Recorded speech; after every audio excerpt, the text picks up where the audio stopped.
zvashata matiri, zvose izvi zviri matiri mufunge. Kana wabara wonzi makorokoto, panokura mwana tose tose totenda. Hazvigoni pashaye makorokoto, zvine shura pashayikwa makorokoto.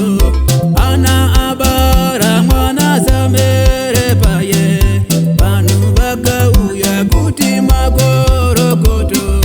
Ana abara kanzi makorokoto, zvine shura pashayikwa makorokoto.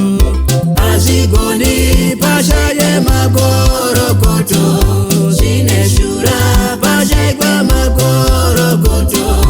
Hazvigoni pashayikwa makorokoto, hazvigoni pashayikwa makorokoto.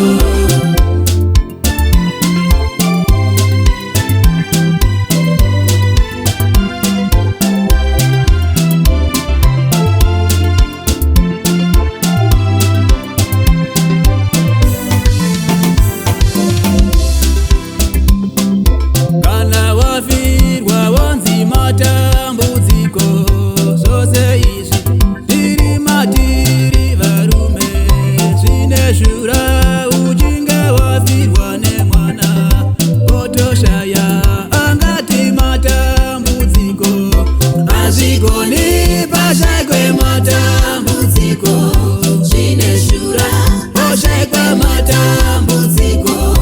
Hazvigoni pashayikwe matambudziko, zvine shura poshayikwa matambudziko.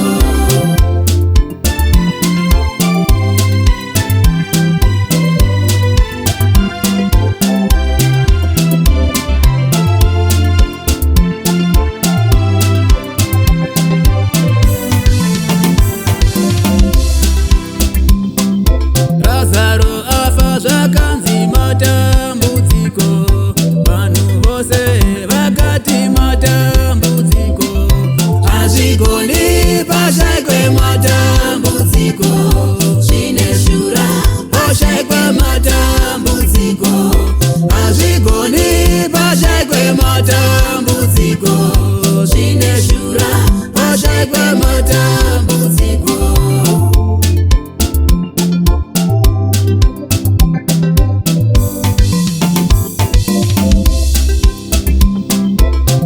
Shura pashayikwe makorokoto, hazvigoni pashaye makorokoto.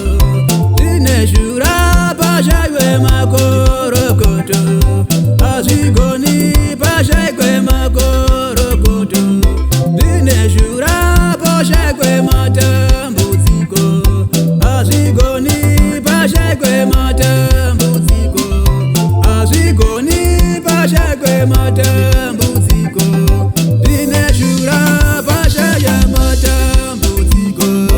Hazvigoni pashayikwe matambudziko, zvine shura poshayikwa matambudziko. Hazvigoni pashayikwe matambudziko.